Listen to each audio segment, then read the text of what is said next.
de lorsque l'Éternel élargit. Juste question de mettre un décor à ceci et de nous parler un peu de l'arrière-plan rapidement de ce chapitre 19. C'est que ici l'Éternel Dieu, déjà au premier verset, il dit, lorsque je vais exterminer les nations et que je vais te donner le pays et que tu vas occuper le pays, en d'autres termes, lorsque j'aurai élargi, lorsque tu vas habiter, désormais tu prendras en possession tout le pays, voici, fais quelque chose, sépare entre trois villes, sépare trois villes, sépare les trois villes, mets là les chemins qui feront en sorte que le sang innocent trouve un refuge, que celui qui a fauté trouve un refuge. La Bible ira jusqu'à dire que celui qui a même eu à tuer son frère, sans pour autant faire exprès, sans pour autant être au préalable ennemi à son frère, que cette personne-là trouve non seulement refuge, mais cette personne puisse échapper à celui que la Bible présente comme le sang vengeur, à celui qui vient pour venger le sang. Tout cela, nous pouvons voir cela lorsque nous pourrions lire du premier verset au verset 19. Et donc, la Bible nous propose ceci, une situation où l'Éternel a élargi, où l'Éternel élargit, où l'élargissement vient de Dieu. Mais cependant, j'ai mis quelques attitudes ici que j'aimerais nous proposer parce que qui dit élargissement dit aussi attitude.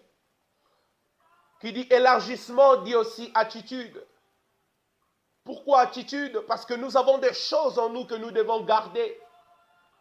Que nous avons aussi des choses lorsque l'Éternel aura élargi que nous n'aurons pas à perdre. Cependant, j'aimerais nous proposer deux attitudes. La première, c'est qu'en lisant le verset 9, la Bible dit, pourvu que tu observes et mettes en pratique tous ces commandements que je te prescris aujourd'hui, en sorte que tu aimes l'Éternel,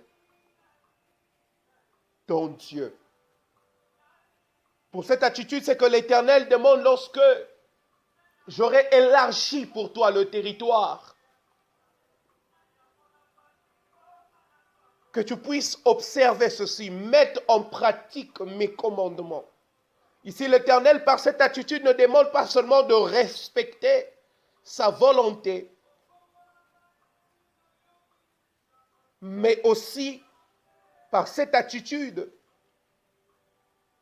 que nous puissions mettre en pratique ces commandements en sorte que nous puissions le témoigner l'amour. Comme la Bible le dit, que celui qui dit qu'il aime Dieu, qu'il fasse ses commandements. Qu'il fasse selon ce que lui a dit dans ses commandements. Ici, j'aimerais tout simplement rapidement dire à quelqu'un, c'est que nous sommes arrivés à un moment où nous devons être pratiques face à l'observation de commandements de l'Éternel. Parce qu'il y a des gens qui verront comment est-ce que nous sommes en train d'agir. Combien est-ce que nous avons mis en pratique afin de s'approcher aussi de ce Dieu, de ce grand Dieu que nous servons. Bien-aimés, nous devons être en pratique face à la parole de Dieu. La parole de Dieu n'est pas seulement en parole. La parole de Dieu est en pratique aussi, ou surtout. Donc, dans cette attitude, l'Éternel dit, après que j'aurai élargi l'espace de vos tentes, s'il vous plaît, observez. Mais non seulement observez, mais mettez en pratique mes commandements. Mettons en pratique, bien-aimés, que celui qui croit que l'Éternel a agi, mette en pratique ce que l'Éternel a dit de faire. Alléluia. Et rapidement, la deuxième attitude, toujours au travers de ce verset, parlons de l'élargissement qui vient de Dieu. Il continue toujours dans le même verset 9. Il dit que tu marches toujours dans mes voies. Et tu ajouteras encore 3 villes. Et tu ajouteras encore 3 villes, que tu marches dans mes voies. Et tu vas ajouter 3 villes. En d'autres termes, par cette attitude où nous devons nous garder dans les voies de l'Éternel, qui veut dire de quitter toute chose où nous reconnaissons que ça n'a pas été initié par Dieu. Et de se dire aussi de quitter toute chose qui peut faire en sorte qui peut nous enlever de la voie de Dieu, car ici il s'agit de la voie de Dieu. Il nous recommande de marcher dans ses voies. L'Éternel, par son serviteur, nous recommande de marcher dans ses voies, afin que non seulement que nous puissions maintenir notre élargissement, mais que nous puissions ajouter sur ce que nous aurons déjà eu. Un peu comme pour dire que cette croissance ne puisse pas s'arrêter. Afin que cette croissance ne puisse pas s'arrêter, nous devons marcher dans les voies de Dieu. Et dans les versets qui suivent, à partir du verset 14, toujours dans ce chapitre 19, lorsque la Bible continue à énumérer sur cet élargissement qui vient de Dieu,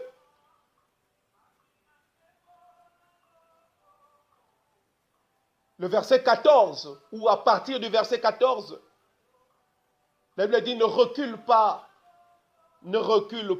les bornes de ton prochain.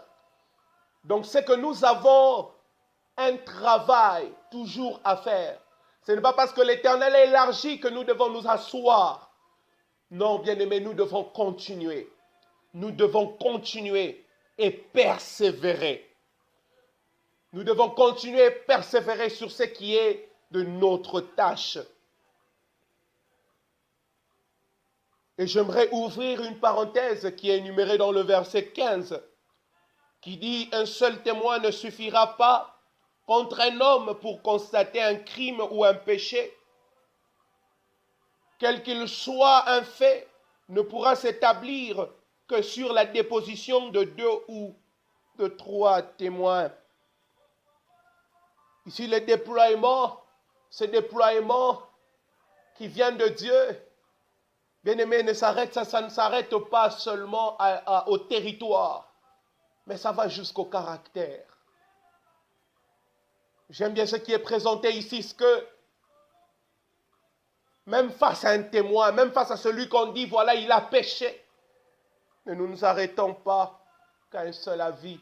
Ici, tout simplement, j'aimerais nous dire que revoyons aussi les choses. Ne soyons pas pressés à donner un préjugé sur l'autre. Ne soyons pas pressés, juste à cause d'un passé de quelqu'un, de mettre une barrière alors que l'Éternel a élargi nous-mêmes nos limites. Bien-aimés, lorsque l'Éternel met au large, c'est pour que nous-mêmes aussi, nous puissions aussi savoir mettre aussi au large. Même ceux-là, pour qui c'était impossible pour nous de croire qu'ils devaient avoir ou qu'ils pouvaient avoir changement. Mais bien-aimés, de la même façon, l'Éternel a fait avec nous. L'Éternel est capable de le faire avec les autres. Faisons vraiment attention aux préjugés de l'autre, car cet élargissement qui vient de Dieu ne s'arrête pas seulement au territoire, mais ça va jusqu'au caractère. Mais ça va jusqu'au caractère. Alléluia. Et pour ce second, comme je disais, je voulais tout simplement nous proposer plutôt ces 2 élargissements. Un élargissement qui vient de Dieu et l'autre élargissement un peu comme la responsabilité de l'homme. Ici, j'aimerais finir par Amos 1. Amos 1, le verset 13. Pendant que l'Éternel, il est en train de parler de choses qui ont causé sa fureur, qui ont causé sa colère. Il dit à cause des crimes de Gaza, il cite Damas, il cite Gaza. Il dit même sa main sera tournée contre Écran. À cause des crimes de Tyr, il cite tous ces noms à cause des crimes des dons. Mais j'aime le verset 13. Voici ce qui nous concerne en ce jour. La Bible dit, ainsi parle l'Éternel à cause de 3 crimes des enfants d'Ammon, même des 4. Je ne revoque pas mon arrêt parce qu'ils ont fendu le ventre des femmes enceintes de Galade afin d'agrandir leur territoire. Ils ont fendu le ventre des femmes enceintes de Galade afin d'agrandir leur territoire. C'est là que j'aimerais finir en nous proposant seulement ceci que l'Éternel a mis dans mon cœur, qui est sous forme d'attitude ou de leçon, finalement, face à l'élargissement qui est à notre portée, qui est un travail qui doit être fait par nous. C'est que, bien-aimés, ne forçons pas toujours les choses. Ici, les enfants d'Ammon ont voulu agrandir par leur force, au point où ils sont partis fendre le ventre des femmes enceintes de Galade. Et c'est la chose qui a causé la fureur de Dieu, parce qu'ils ont fait cet acte-là. Ici, j'aimerais tout simplement terminer par dire, bien-aimés, ne cherchons pas toute chose par force. Ce n'est pas toute chose qui se gagnera par force. Car la victoire ou l'élargissement qui est à notre portée ne viendra pas toujours par force. J'aimerais lire Deutéronome 2. Et pour finir, j'aimerais lire Deutéronome 2 du verset 8 au verset 9. Je suis dans Deutéronome 2 du verset 8 au verset 9. La Bible dit, nous passâmes à distance de nos frères, les enfants d'Ésaü qui habitent en Séhir, et à distance du chemin de la plaine et des Lattes et des Djan Guéber. Puis nous tournâmes et nous prîmes la direction du désert de Moab. L'Éternel me dit, n'attaque pas Moab et ne t'engage pas dans un combat avec lui, car je ne te donnerai rien à posséder dans son pays. C'est aux enfants de Lot que j'ai donné Ar en propriété. L'Éternel dit, n'attaque pas Moab et ne t'engage pas dans un combat avec lui, car je ne te donnerai rien à posséder dans son pays. Bien-aimés, c'est important que nous puissions avoir cela lorsque nous parlons de l'élargissement, surtout à notre portée. Ne forçons pas toutes choses, car il y a de ce bataille qui ne nous donneront pas possession, mais plutôt qui nous fera perdre du temps. Non seulement du temps, mais de l'énergie aussi. Alors aussi, en finissant par là, j'aimerais juste nous proposer quelque chose en disant, comme une requête de prière, quelqu'un dise à Dieu, Seigneur, ouvre-moi les yeux en cette saison, afin que tout ce qui est à ma portée, que j'aille, que je m'engage, qu'à ce qui est réellement à posséder, qu'à ce qui est réellement à moi et ce que réellement je dois posséder, afin que je ne puisse pas me mettre dans des batailles inutiles. Car oui, bien-aimés, il existe des batailles inutiles. Lorsque nous parlons de l'élargissement, je voulais tout simplement, étant convaincu par l'Esprit de Dieu, nous rappeler sur ces 2 types d'élargissement. Un qui vient de Dieu et 2, l'élargissement comme un travail à notre niveau. Mais dans tous les deux cas, ça demande l'intervention de Dieu. Alléluia. Gloire à Dieu. Gloire à Dieu. Que l'Éternel nous bénisse. Amen.